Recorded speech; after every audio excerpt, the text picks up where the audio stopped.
और क्योंकि राष्ट्रपति जी के भाषण पे वही एक ऐसा समय होता है कि बहुत सारे विषयों पे अपनी बात आप रख सकते हैं। हम लोग एक बहुत बड़े समुदाय को, जो कमजोर वर्ग हैं, उनको रिप्रेजेंट करते हैं। उनके देश भर के इशू थे, हमें लगता था कि हम लोग उस पर अपनी बात रख पाएंगे। सदन नहीं चला क्योंकि सत्ता जो है वो सुनना नहीं चाहती आलोचनाओं को, और मैं इस बात को जान चुका हूं कि जब तक सत्ता नहीं चाहेगी सदन नहीं चलेगा।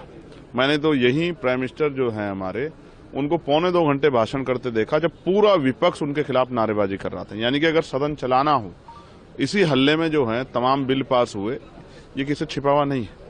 लेकिन मैं विपक्ष के साथियों को भी कहूंगा कि उनको भी कोशिश करनी चाहिए। जनता का इतना पैसा जो है खराब होता है कि सदन चले, विषय उठें, चर्चाएं हों, सरकार को जवाब देना पड़े।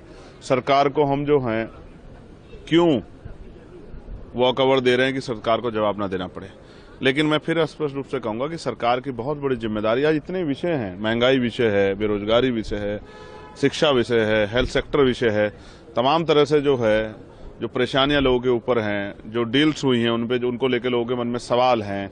दिल्ली से लोग गायब हो रहे हैं, कितने बड़े पैमाने पे जो है 800 से ज्यादा लोग 15 दिन में गायब हो गए हैं। इसका मतलब जो है ह्यूमन ट्रैफिक का बहुत बड़ा जो है सिंडिकेट यहाँ काम कर रहा है। क्या हो रहा है, कल मैंने स्पीकर साहब को सुना, उन्होंने कहा कि प्राइम मिनिस्टर से उन्होंने रिक्वेस्ट की, अच्छा किया उन्होंने रिक्वेस्ट की, लेकिन संसद में भी प्राइम मिनिस्टर खतरे में, ये बड़ी चिंता की बात है। अगर ऐसा हो रहा है तो फिर तो मैं समझता हूँ देश सुरक्षित हाथों में नहीं है। जब प्राइम मिनिस्टर हमारे सुरक्षित नहीं है और वो संसद के अंदर सुरक्षित नहीं, तो बड़ा चिंताजनक है।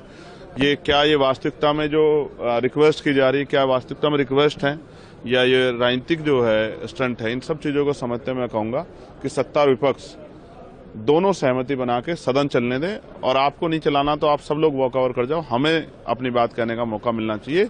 नगीना के क्षेत्र में बहुत सारी समस्या, हमें उन पर बात रखनी है और सरकार से जवाब मांगना है। कल मेरा क्वेश्चन लगा था 6 नंबर पे, लेकिन सदन नहीं चला क्योंकि स्पीकर सर ने खत्म कर दिया था, तो मैं अपनी बात नहीं रख पाया। मुझे बड़ी तकलीफ है कि हम लोग ये विषय नहीं उठा पा रहे हैं।